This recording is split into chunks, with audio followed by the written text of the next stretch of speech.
I had a professor, a religion professor, who was probably technically blind, and he still was teaching, but he had this huge magnifying glass on this swing arm, and walking by, sitting and visiting with him in his office, it was like when he was reading, he had this huge thing. And so I got here this morning, and I realized my font was too small to see without my glasses, and it was too blurry with them out of one eye, and so all you have to do now is increase the font and run another copy. So I'm grateful for that. So on this December 21st, we here in the UP are very aware, are we not, of the darkness that encompasses here on winter solstice, this shortest day and longest night. This is a time rich in history and tradition, and it's celebrated for its astronomical and religious significance and the deep roots in cultures and history that reflect understandings of the natural world. Northern cultures recognize the return of longer periods of light as a hopeful sign after the dark, cold months, and solstice is literally and metaphorically a turning point. Literally and metaphorically, a time of transition. So the ancient Romans celebrated Saturnalia, a week-long festival honoring the god Saturn, as a holiday that included feasting and gift-giving and a reversal of social roles. I'm never sure if I'd be comfortable with that or not. Social roles reversed, creating a time of joy and community.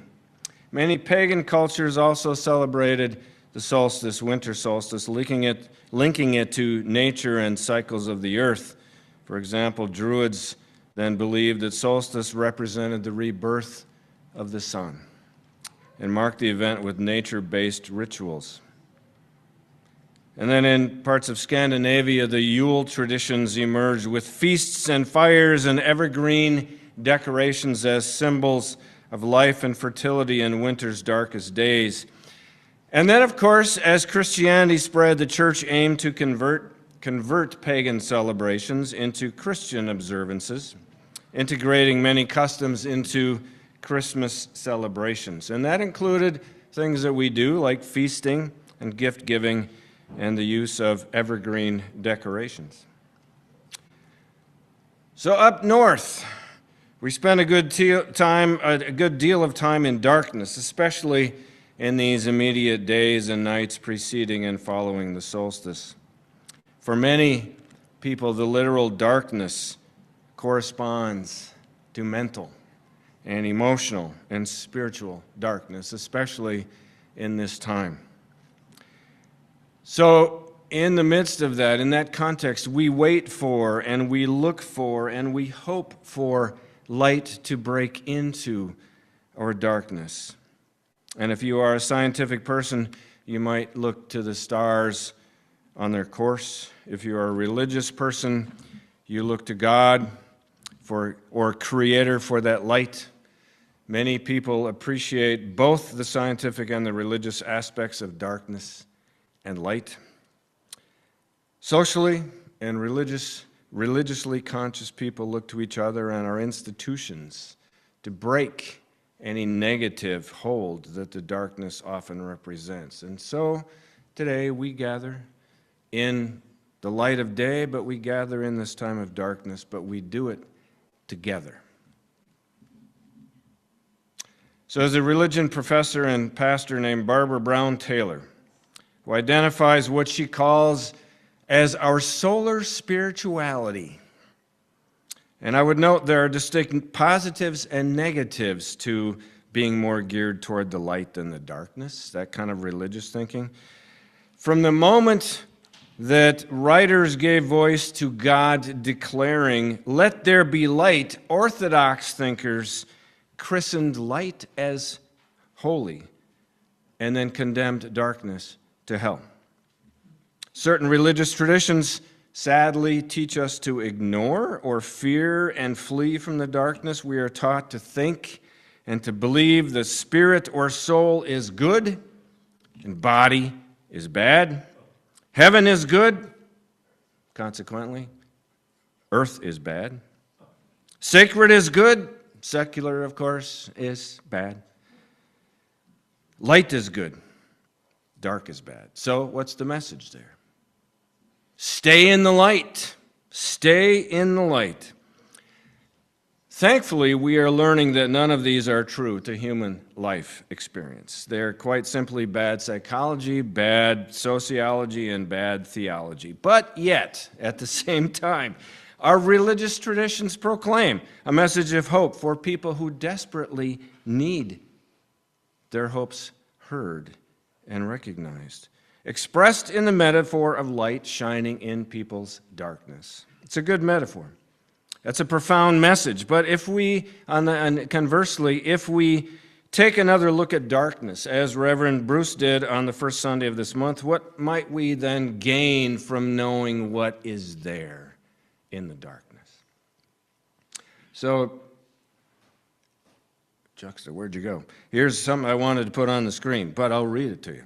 Barbara Brown Taylor defines darkness as, and I quote, a place of unknowing where I am out of control. A place of unknowing where I am out of control and may be vulnerable to danger. And then she adds, and I may be vulnerable to divine revelation. It is the place where I am least able to protect myself and therefore may be the most open to being transformed. You might know this is true for yourself as you recall times that you have faced despair. So it could be we want no part of darkness because we're not sure that we have the resources to survive it. Time of existential doubt about our abilities. Darkness in our lives ranges from experiencing silence or absence of meaning or God to the daily experiences that cause us to stumble and feel lost. It might be fear of losing those we love. It might be a fear of illness, fear of dying and not really knowing what is beyond death, if anything.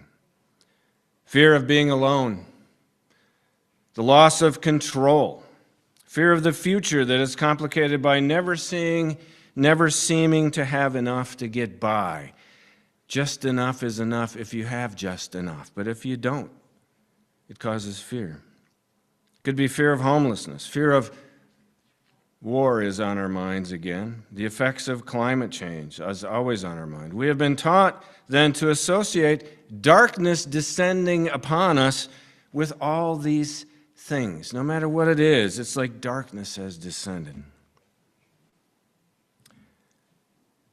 You know, and from earliest times, Christians have been taught that darkness is a synonym for sin and ignorance and spiritual blindness and death. The message is hard to miss. If you are in the dark, you are out of balance, you are not right with God, and if you visit almost any church, and you still can hear it used that way, and I quote, "Deliver us, O Lord, from the powers of darkness. Shine into our hearts the brightness of your Holy Spirit, and protect us from all perils and dangers of the night."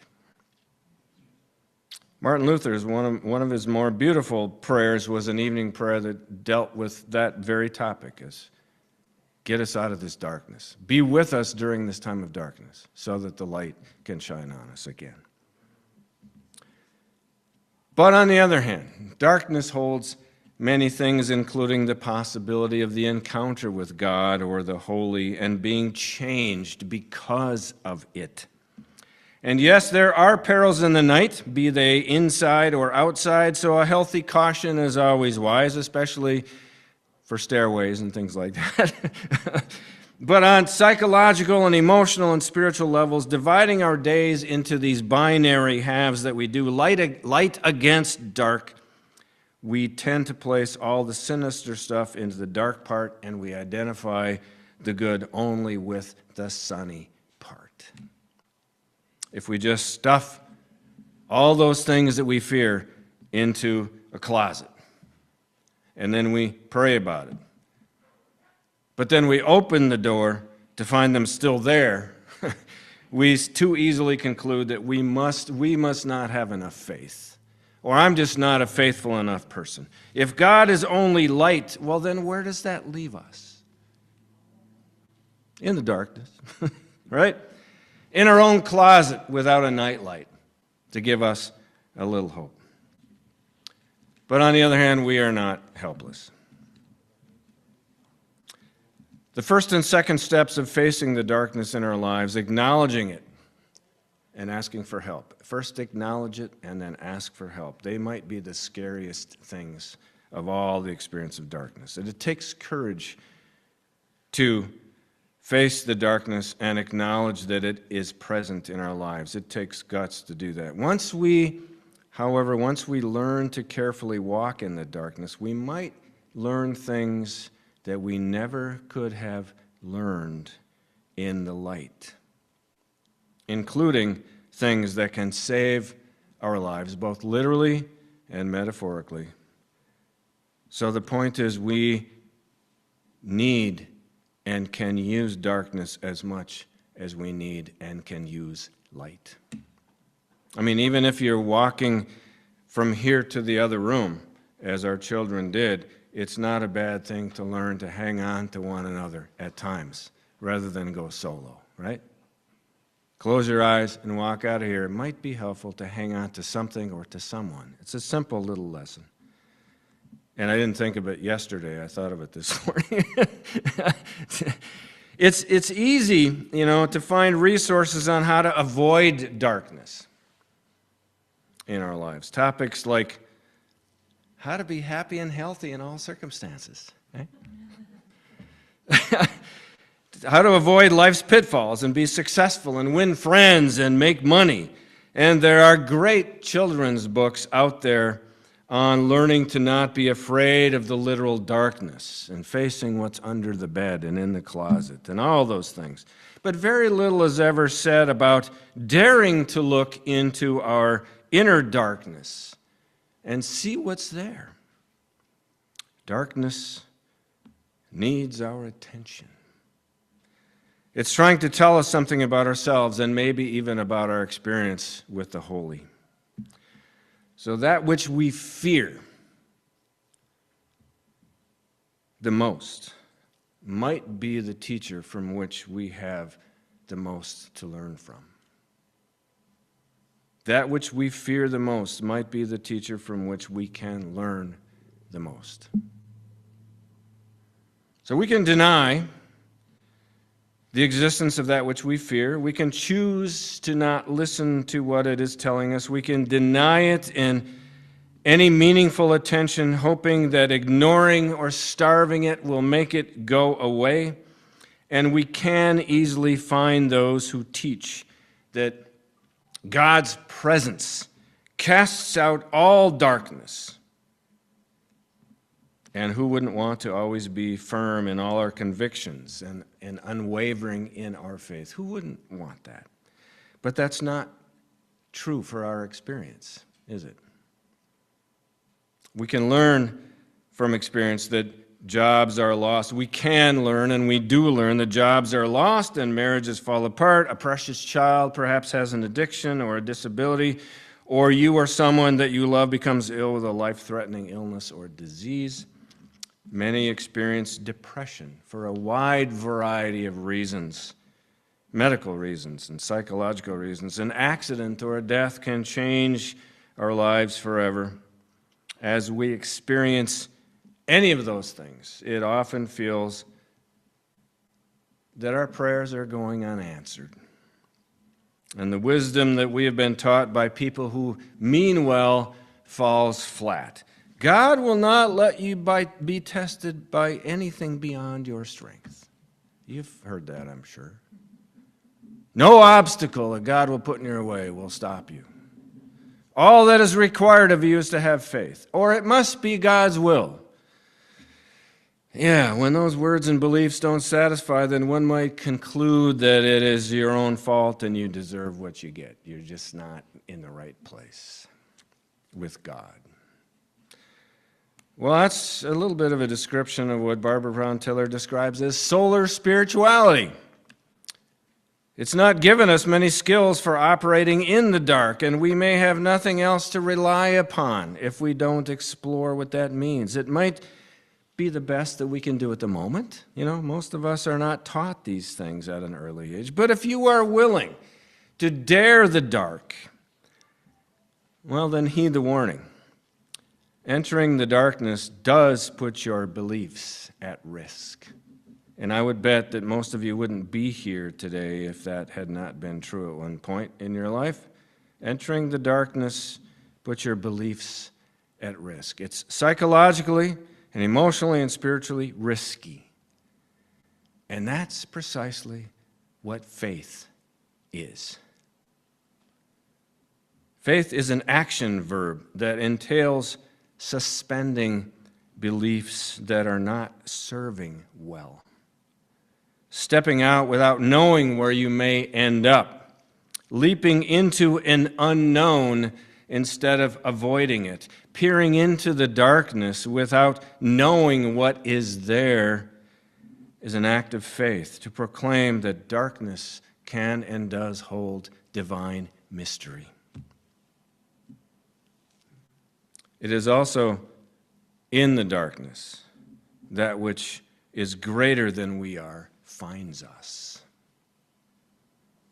It's in the darkness that which is greater than we are finds us. And that reminded me of the story and meaning behind the line from Amazing Grace, a song inspired by the darkness of the slave trade. I once was lost, but now am found, was blind, but now I see.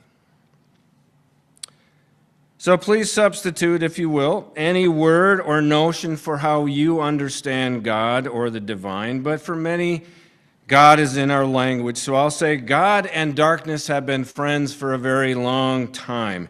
It is sometimes in the bleakest void that God is the nearest to us. Darkness was often the setting for humanity's closest encounters with the divine. And I remind you of the Hebrew creation story, proclaiming that in the beginning there was darkness, and from it God created all that is.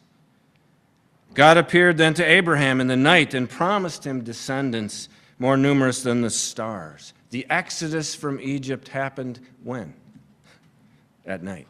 God met Moses in the thick darkness atop Mount Sinai to hand down the Ten Commandments. The Apostle Paul's conversion happened after he lost his sight. The Magi ventured out because of a message that could come to them only at night. Jesus was born beneath a star and resurrected in the darkness of a tomb. And if those stories don't do it for you, then consider that the darkness of the womb nurtured each one of us into the light.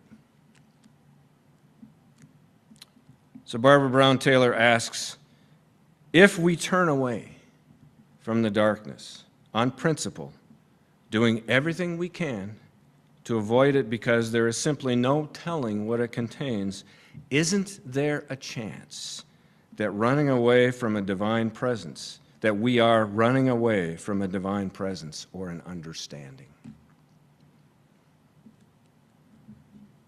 Living into our wholeness as individuals and family members, as citizens of our community and our world, includes acknowledging the darkness and learning what it has to offer. So consider finding yourselves in dark times as the divine presenting to you, being made known to you, being revealed to you, maybe even calling something that is inside of you out. Consider thinking through what emotional and psychological and spiritual darkness is without falling back into the binary of light being good and dark being bad. Maybe it's as simple as proclaiming that the divine is with us and within us, especially in hard times, and is present where we are and as we are. It's a step of faith to enter the darkness, trusting that we can be healed or be found. It's calling out into the darkness that we are not abandoned and we are not alone. The great mystery companions us and accompanies us. Darkness is not the absence of God or the sacred. So if nothing else, learning to walk in the dark is learning more and more to accept that there are places of unknowing where our vulnerability opens us to change or transformation that can be comforting and it can be healing. So this day and this night, may winter solstice, this unique time of darkness, be inner peace for you and for us. May the darkness lead to inner sight. So be it.